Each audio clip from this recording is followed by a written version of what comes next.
ഭദ്രന്റെ കുഞ്ഞിപ്പെണ്ണ്. രചന മഞ്ജു മുരളി. അവതരണം Salim Karulai. Editing SN creations. Bhadran വണ്ടിയിൽ കയറിയിരുന്നു. ആദ്യം അവൻ്റെ ഒപ്പം തന്നെ ഓപ്പോസിറ്റിലിരുന്നു. അപ്പോഴാണ് നിത്യയും നന്ദയും വണ്ടിയിൽ കയറിയത്. നന്ദ, നിന്നോടൊരു കാര്യം ചോദിക്കാനുണ്ട്, ആദ്യ പറഞ്ഞു. എന്താ ചേട്ടാ? നന്ദ ചോദിച്ചു. മുഖമടച്ച അടിയായിരുന്നു ആദ്യയുടെ കയ്യിൽ നിന്ന് കിട്ടിയത്. നിത്യ പേടിച്ച് പുറകിലേക്ക് മാറി. ഭദ്രൻ ചാടി എണീറ്റ്. നന്ദയുടെ കണ്ണ് നിറഞ്ഞു. നീ എല്ലടി ഇന്നലെ ഉണ്ടായത് പോലീസ് പറഞ്ഞത്? ആദ്യ ചോദിച്ചു. ആ, ഞാൻ തന്നെയാ പറഞ്ഞ്, നിങ്ങൾക്കൊന്ന് പറ്റരുതെന്ന് കരുതി. എടി, ആദ്യ വീണ്ടും അടിക്കാൻ കയ്യൂങ്ങി. ഡാ വേണ്ട. ഭദ്രൻ ആദ്യയെ പിടിച്ചു. എടി, നിന്റെ സഹായമൊന്നും ഞങ്ങൾക്ക് വേണ്ട. പിന്നെ ഈ അടി ഉണ്ടാക്കിയത് ആദ്യമായിട്ടൊന്നുമല്ല ഞങ്ങൾ. ഞാൻ നിന്റെ ആരടി? എനിക്കെന്തെങ്കിലും പറ്റിയാ നിനക്കെന്താ? എനിക്കെൻ്റെ ഭദ്രനുണ്ട്, പൊന്നുണ്ട്, അവരൊക്കെ മതി. വേറെ ആരും എൻ്റെ കാര്യത്തിൽ ഇടപെടണ്ട, ആദ്യം പറഞ്ഞു. നന്ദയുടെ കണ്ണുകൾ നിറഞ്ഞൊഴുകി. നിത്യ അവളുടെ കയ്യിൽ അമർത്തി പിടിച്ചു. ഈ പറഞ്ഞ് ഞാൻ നിന്നോടുകൂടെ പറഞ്ഞതായി കരുതിയാൽ മതി, ഭദ്രൻ പറഞ്ഞു. നിത്യ അതിനെ നല്ലോണം പുച്ഛിച്ചു. ഞാൻ നിങ്ങളെ കൊണ്ടേ പോവൂ ഭദ്രേട്ടാ, നിത്യ പറഞ്ഞു. അതെ ആദ്യേട്ടാ, നിങ്ങൾക്ക് ആടിയൊക്കെ പരിചയം ഉണ്ടായിരിക്കും, കൊടുത്തിട്ടും വാങ്ങിയിട്ടും. പക്ഷേ എനിക്കില്ല, നിത്യക്കും.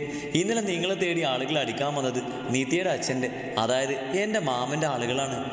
നന്ദ പറഞ്ഞത് കേട്ട് നിത്യയടക്കം എല്ലാവരും ഞെട്ടി. നിത്യയോട് ഞാൻ പറയാതിരുന്നതും അതുകൊണ്ടാ, ആദ്യമായിട്ടോടും ഭദ്രനോടും പറയാതിരുന്നതും ഈ കാരണം കൊണ്ടാ, നന്ദ പറഞ്ഞു. സത്യമാണ് നന്ദ ഇതൊക്കെ? നിത്യ ചോദിച്ചു. അതെ, പിന്നെ എനിക്ക് ആദ്യമായിട്ടൊരു കാര്യം പറയാനുണ്ട്. എനിക്ക് ആദ്യമായിട്ടിന് ഇഷ്ടമാണ്. ആദ്യമായിട്ട് എന്നെ കെട്ടിയാൽ കൊള്ളാമെന്നുണ്ട് എന്ന് പറഞ്ഞ് നന്ദ ബസ്സിലെ സീറ്റിലേക്ക് പോയിരുന്നു. ഭദ്രന്റെ മുഖത്തും ഒരു ചിരിയുണ്ടായി. നിത്യയും ഒന്ന് പുഞ്ചിരിച്ചു. എന്നാൽ ആദ്യം ഇവിടെ പാര പടക്കം പൊടിച്ചെന്ന രീതിയിൽ നിൽക്കുമായിരുന്നു. ഡാ, ആളെ വിളിച്ച് കയറ്റാൻ നോക്ക്. ഭദ്രൻ അതും പറഞ്ഞ് അവന് ഡ്രൈവിംഗ് സീറ്റിലേക്ക് പോയി. ആദ്യം കുറച്ചു നേരത്തിന് ശേഷം ഡോറിൻ്റെ അവിടെ നിന്ന് സ്ഥലത്തിൻ്റെ പേര് പറഞ്ഞ് ആളുകൾ വിളിക്കാൻ തുടങ്ങി. ഇടയ്ക്കവൻ്റെ നോട്ടം നന്ദയിലേക്ക് പാളി വീഴുന്നുണ്ട്. പക്ഷേ നന്ദ നിത്യയോട് സംസാരിക്കുമായിരുന്നു. ബസ്സിലെ ആൾ വന്ന് നിറയാൻ തുടങ്ങി. സ്കൂൾ പിള്ളേരും കോളേജിൽ പോകുന്ന ആൺപിള്ളേരും പെൺപിള്ളേരും എല്ലാം കൂടെ. നിത്യയുടെ കണ്ണുകൾ ഭദ്രനിലോട്ടായിരുന്നു, ആദിയുടെ കണ്ണുകൾ നന്ദയിലോട്ടും. ആ കോളേജിന് മുന്നിൽ കാത്തു നിൽക്കുമ്പോൾ നിരഞ്ജന്റെ നെഞ്ചിടിപ്പ് വർദ്ധിക്കുന്നുണ്ടായിരുന്നു. അവൻ്റെ കണ്ണുകളെ കുല്ലണിയിച്ചുകൊണ്ട് അവൻ്റെ പ്രിയപ്പെട്ടവൾ കോളേജ് ഗേറ്റിൻ്റെ അവിടേക്ക് വന്നു. അവനെ കണ്ടതും അവളുടെ മുഖം ഒന്ന് വിടർന്നെങ്കിലും നിമിഷ നേരം കൊണ്ട് തന്നെ വീർത്തു. തനിക്ക് വേറെ പണിയില്ലേ? കുറേ നാൾ കാണാതായപ്പോൾ ഞാൻ കരുതി ഇനി ശല്യം ചെയ്യാൻ വരില്ലെന്ന് അവൾ പറഞ്ഞു. പഞ്ചമി, ഞാൻ ബാംഗ്ലൂരായിരുന്നു. ഇന്നലെ ഈ കോളേജിൻ്റെ അടുത്തുള്ള റെസ്റ്റോറൻറ്റിൽ റൂം എടുത്തു. രാവിലെ നിന്നെ കാണാൻ വേണ്ടി വീട്ടിൽ പോലും പോവാതെ, നിരഞ്ജൻ പറഞ്ഞു. എന്നെ ഇങ്ങനെ ആരും സ്നേഹിക്കണ്ട. ഞാൻ ആരാ എന്താ എങ്ങനെയാന്നൊക്കെ അറിയുമ്പോൾ ഈ സ്നേഹവും മാറും. അതും പറഞ്ഞുകൊണ്ട് പഞ്ചമി തിരിഞ്ഞു നടന്നു. അർഹിക്കുന്നത് ആഗ്രഹിക്കാവൂ എന്ന അമ്മയുടെ വാക്കുകളായിരുന്നു പഞ്ചമിയുടെ മനസ്സ് മുഴുവൻ. അങ്ങനെ ദിവസങ്ങൾ കടന്നുപോയി. ഹരിദാസും വിഷ്ണുവും ഭദ്രന്റെ സ്ഥലം കൈക്കലാക്കാൻ വേണ്ടിയുള്ള പരിപാടികളുമായി മുന്നോട്ട് പോകുന്നു. നിരഞ്ജൻ ഹരിനന്ദന തറവാട്ടിലേക്ക് വന്നെങ്കിലും ഓഫീസിൽ അവൻ പോവാറില്ല. Work at ഹോമാണ്. നിത്യ ഏറ്റം വന്ന സന്തോഷത്തിലാണെങ്കിലും ഭദ്രന്റെ അവോയ്ഡിങ് നല്ലോണം ഉണ്ട്. അതിൽ നല്ല വിഷമമുണ്ട്. ഭദ്രന്റെയും ആദിയുടെയും ജീവിതം എന്നത്തെയും പോലെ തന്നെ മുന്നോട്ട് പോയി. പഞ്ചമിയുടെ ഏട്ടന്മാരെ വിളിക്കും. രാവിലെ ബസ്സിലിരിക്കുമ്പോൾ ആദിയും ഭദ്രനും. അപ്പോഴാണ് വിഷ്ണു ആ ബസ്സിലേക്ക് കയറി വന്നത്. അവരെ നിരീക്ഷിക്കാൻ വേണ്ടി ഏറ്റവും ലാസ്റ്റിലൊരു സീറ്റിലിരുന്നു. നീ എന്താ നിത്യയോട് ഇങ്ങനെ ദേഷ്യം കാണിക്കുന്നേ? കുറെ കാലയിലെ പുറകെ നടക്കാൻ തുടങ്ങിയിട്ട്. ഞാൻ പറഞ്ഞിട്ടല്ലല്ലോ നടക്കുന്നേ. അവളോട് എന്നെ ഇഷ്ടപ്പെടാൻ പറഞ്ഞിട്ടുമില്ല. ദേ ഭദ്ര, ഈ മാതിരി വർത്താനം പറയില്ലേ, ആദ്യം പറഞ്ഞു. എന്താടാ, ഞാൻ പറഞ്ഞത് സത്യല്ലേ?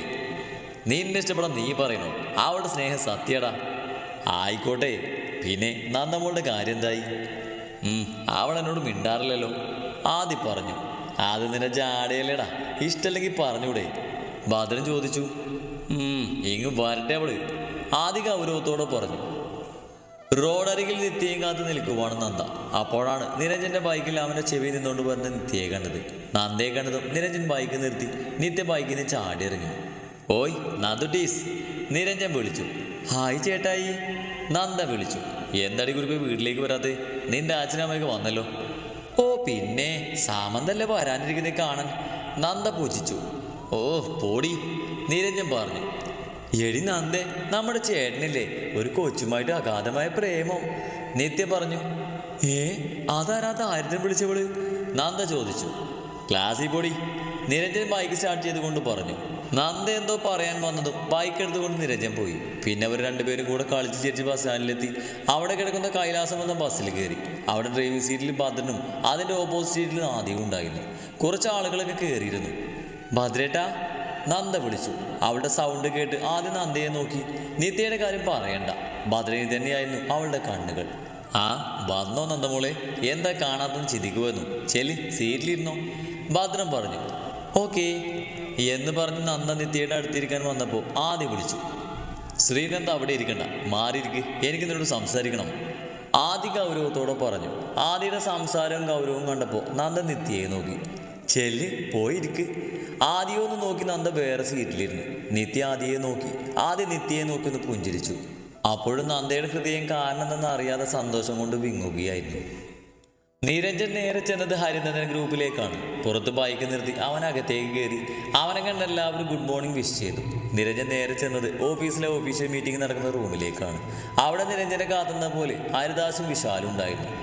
നിരഞ്ജൻ സാർ വന്നോ, ഇരിക്ക്, വിശാലും പറഞ്ഞു. നിരഞ്ജൻ ഹരിദാസിനെ നോക്കിക്കൊണ്ട് അവിടെ ഉണ്ടായിരുന്നൊരു സീറ്റിലിരുന്നു. നിരഞ്ജൻ, ഇവിടെ നമ്മുടെ ഒരു പ്രൊജക്ടിൻ്റെ കാര്യത്തെക്കുറിച്ച് പറയാനാ ഇവിടേക്ക് വിളിപ്പിച്ചത്, ഹരിദാസ് പറഞ്ഞു.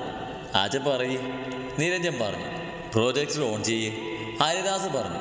വിശാൽ പ്രൊജക്ടർ ഓൺ ചെയ്തതും അതിലൊരു പെൺകുട്ടിയുടെ ഫോട്ടോ തെളിഞ്ഞു. ആ ഫോട്ടോയിലേക്ക് നോക്കി നിരഞ്ജൻ ഞെട്ടിപ്പോയി. ഇത് അവൻ്റെ ശബ്ദം വിടറി. ഇത് ശിവഭദ്രൻ്റെയും ആദിനാഥിൻ്റെയും സിസ്റ്റർ, സാറിൻ്റെ അങ്ങളുടെ ഫ്രണ്ട് അഡോപ്റ്റ് ചെയ്ത കുട്ടി, വിശാൽ പറഞ്ഞു. നിരഞ്ജൻ ചാടി എഴുന്നേറ്റു. What are you saying? ബിസിനസ്സും പഞ്ചമിയും തമ്മിൽ എന്ത് ബന്ധം? അല്ലെങ്കിൽ തന്നെ ഭദ്രനും ആദിയും എന്തിനാ ഈ ബിസിനസ്സിലേക്ക് വലിച്ചേക്കുന്നത്? അവരും ഈ ബിസിനസ്സും തമ്മിൽ എന്ത് ബന്ധം? നിരഞ്ജൻ അലറിക്കൊണ്ട് ചോദിച്ചു. സാറിങ്ങനെ ദേഷ്യപ്പെടണ്ട. നമ്മുടെ ഷുഗർ ഫാക്ടറി ഇവിടെ വരണമെങ്കിൽ അവൻ്റെ ആ ഭദ്രൻ്റെ സ്ഥലം വേണം. അവൻ്റെ സ്വത്തെല്ലാം നമ്മുടെ കൈവശമാണ്, പക്ഷെ ആ സ്ഥലം അവൻ്റെ പേരിലാണ്, വിശാൽ പറഞ്ഞു നിർത്തി. അതേടാ മോനെ, അവന്മാർ ശക്തരാണ്, ചത്താലും ആരും ചോദിക്കാനില്ലാത്തവന്മാർ. പക്ഷേ അവന്മാർ വരുതിയിൽ വരണമെങ്കിൽ ഇവള് വേണം, പഞ്ചമി, ഹരിദാസ് പറഞ്ഞു. എന്തൊക്കെയാണെങ്കിലും ഞാനിതിന് കൂട്ടുനിൽക്കില്ല. കാരണം നിരഞ്ജൻ മുഴുവൻ പറയാതെ നിർത്തി. എന്താ കാരണം? ഹരിദാസ് ചോദിച്ചു. I love Panchami, I love hair, Niranjan അലറി. വിശാൽ ഞെട്ടി. ഹരിദാസ് ഇരുന്നിരുന്ന് ചാടി എഴുന്നേറ്റു. നീ എന്താടാ പറഞ്ഞത്? അവൾ ആരാന്നറിയോ? ആരുടെ മകളാണെന്നറിയോ? ഹരിദാസ് ചോദിച്ചു. സ്വന്തം ഐഡന്റിറ്റി പോലും തിരിച്ചറിയാത്തൊരു വേശ്യയുടെ മകളാണവൾ. അവളുടെ അച്ഛനാരാണെന്ന് പോലും അവളുടെ അമ്മക്ക് അറിയില്ല, വിശാൽ പറഞ്ഞു. ഒരു ഞെട്ടലോടെയാണ് നിരഞ്ജനത് കേട്ടത്. അവൻ കസേരയിലിരുന്നു. ബസ്സിലെ ആളുകൾക്ക് ടിക്കറ്റൊക്കെ കൊടുക്കുമായിരുന്നു ആദി. വിഷ്ണുവനെ പകയോടെ നോക്കി. എന്നാൽ ആദിയുടെ കണ്ണുകൾ പുറത്തേക്ക് നോക്കിയിരിക്കുന്ന നന്ദയിലായിരുന്നു. ഭദ്രൻ നിത്യയെ ഇടയ്ക്കിടയ്ക്ക് നോക്കുന്നുണ്ടായിരുന്നു. പക്ഷെ നിത്യ അവളുടെ അടുത്തിരുന്ന സ്ത്രീയുടെ കുഞ്ഞിനെ കളിപ്പിക്കുന്ന തിരക്കിലായിരുന്നു. കുഞ്ഞിനേക്കാൾ ഓമനത്വം തോന്നി ഭദ്രൻ നിത്യയോട്. ശ്രീകുട്ടി, അവൻ്റെ ചുണ്ടുകൾ പുഞ്ചിരിയോടെ മന്ത്രിച്ചു. എന്നാൽ നിത്യയെ ഭദ്രൻ വായി നോക്കുന്നത് കണ്ട് ആദ്യം ഒരു ബെല്ലടിച്ചു. അപ്പോഴാണ് ഭദ്രന് ബോധം വന്നത്. ഭദ്രൻ പിന്നെ നേരെ നോക്കി വണ്ടി ഓടിക്കാൻ തുടങ്ങി. ടിക്കറ്റൊക്കെ കൊടുത്തു കഴിഞ്ഞപ്പോൾ ആദ്യം നന്ദയുടെ അരികിൽ വന്നിരുന്നു. ഹെഡ്സെറ്റിൽ പാട്ടും വെച്ച് പുറത്തേക്ക് നോക്കിയിരിക്കുമായിരുന്നു നന്ദ. ആദ്യം വന്നിരുന്നത് അവൾ അറിഞ്ഞിരുന്നില്ല. ആദ്യം എല്ലാവരുടെ ചെവിയിൽ നിന്നും ഹെഡ്സെറ്റ് മാറ്റി നന്ദയുടെ ചെവിയിലായി പറഞ്ഞു. എനിക്കും നിന്നെ കെട്ടിക്കോളാന്നുണ്ടടി. പിൻകഴുത്തിൽ പതിഞ്ഞ ചുടുനിശ്വാസവും ചെവിയിൽ കേട്ട പതിഞ്ഞ സൗണ്ടും കേട്ട് നന്ദ ഞെട്ടിത്തിരിഞ്ഞു.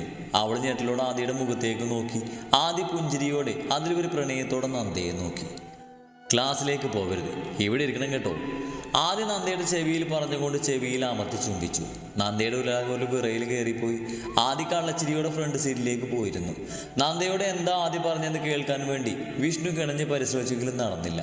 എന്നാൽ നന്ദയുടെ ഹൃദയം സന്തോഷം കൊണ്ട് നിറഞ്ഞു. അവൾക്ക് തുള്ളിച്ചാടാൻ തോന്നി. നന്ദ ചിരിച്ചുകൊണ്ട് പുറത്തേക്ക് നോക്കിയിരുന്നു. നീലനിലവേ എന്ന പാട്ട് കേട്ട് നന്ദ ആദിയെ നോക്കി. ഫോണിൽ നിന്നും ബ്ലൂടൂത്ത് എടുത്ത് വെച്ചതായിരുന്നു. ആദ്യ ഭദ്രനോട് സംസാരിച്ചിരിക്കുമായിരുന്നു. ആദിയോട് ചിരിച്ച് സംസാരിക്കുന്ന ഭദ്രനെ കണ്ണെടുക്കാതെ നിത്യ നോക്കി. നിരഞ്ജന്റെ തോളിൽ വിശാല് കൈവച്ചു. ഡാ വിശാലെ, പറഞ്ഞു കൊടുക്കിപ്പന്. ഹരിദാസ് അതും പറഞ്ഞുകൊണ്ട് അവിടുന്ന് പോയി. സാറേ, ഇവളെ പോലുള്ളൊരു പെണ്ണിനെ എന്തിനാ കേട്ടുന്നേ? ഒന്നുമില്ലേലും സാറിന്റെ പദവിയൊക്കെ നോക്കേണ്ടേ, വിശാല് പറഞ്ഞു. അത് പിന്നെ നിരഞ്ജൻ ഒന്നും പറയാനായില്ല. എനിക്കറിയാം ഇവളെ പോലൊരു പെണ്ണിനെ വെറുതെ വിട്ടുകളയാൻ പറ്റില്ലെന്ന്. ഒരു തവണ സാറൊന്ന് രുചിച്ച് നോക്കിക്കോ, വിശാല് പറഞ്ഞു. നിരഞ്ജനാകെ കുഴപ്പത്തിലായിരുന്നു. ഒരു കണക്കിന് വിശാല് പറഞ്ഞത് ശരിയാ. എൻ്റെ പദവി പണം എന്നതിൽ ചേർന്നവളല്ല പഞ്ചമി. നിരഞ്ജനും അങ്ങനെ ചിന്തിച്ച് തുടങ്ങിയിരുന്നു. ക്ലാസ്സിലേക്ക് കയറാൻ നിൽക്കുമ്പോഴായിരുന്നു പഞ്ചമി ഒരു ടീച്ചർ വിളിച്ചത്. പഞ്ചമി, ഇങ്ങോട്ടൊന്ന് വന്നേ. എന്താ ടീച്ചർ? പഞ്ചമി ചോദിച്ചു. ഇന്ന് നമ്മുടെ കോളേജിലൊരു ഗസ്റ്റ് വരും, നീ വേണം ആളെ വെൽക്കം ചെയ്യാൻ, കേട്ടല്ലോ, ടീച്ചർ പറഞ്ഞു. Okay teacher. ബസ്സിൽ നിന്നും എല്ലാവരും ഇറങ്ങി. കൂട്ടത്തിൽ വിഷ്ണുവും.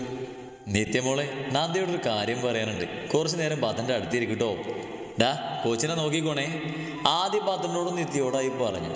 ഓക്കെ, ഞാനിവിടെ ഇരുന്നോളാം. ആദ്യയുടെ ധൈര്യമായിട്ട് പോയി വാ, നിത്യ പറഞ്ഞു. എന്നാൽ ആദ്യം വരുന്നത് നോക്കി വർദ്ധിച്ച് നെഞ്ചിടിപ്പോടെ ഇരിക്കുവാണ് നന്ദ. അത്രയും ദിവസം ആദ്യയെ കാണുമ്പോൾ അതൊരു തരം പരവേശമായിരുന്നു നന്ദക്കപ്പോൾ തോന്നിയത്. നന്ദ പുറത്തേക്ക് നോക്കിയിരുന്നു. ആദ്യം വന്ന് നന്ദയുടെ അടുത്തിരുന്നു. നന്ദ അവൻ്റെ മുഖത്തേക്ക് നോക്കി. ആദ്യം അവൻ്റെ കൈ കൊണ്ട് ബസ്സിൻ്റെ ഷട്ടർ ഇട്ടു. ശേഷം കമ്പിയിൽ പിടിച്ചു. നന്ദ അവൻ്റെ കൈക്കുള്ളിലാണ്. നന്ദയുടെ ഒരു വിറയിലുണ്ടായി.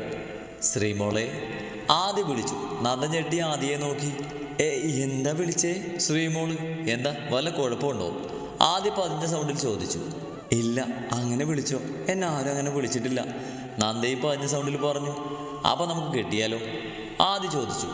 കെട്ടാം, എൻ്റെ വീട്ടിലേക്ക് വരൂ. നന്ദ ചോദിച്ചു. അതെന്നാത്തിനാ? ഞാൻ നിന്നോട് പറഞ്ഞില്ല ശ്രീമോളെ, എനിക്ക് ഭദ്രനും പൊന്നും മാത്രമേ ഉള്ളൂ. ആദ്യം പറഞ്ഞു.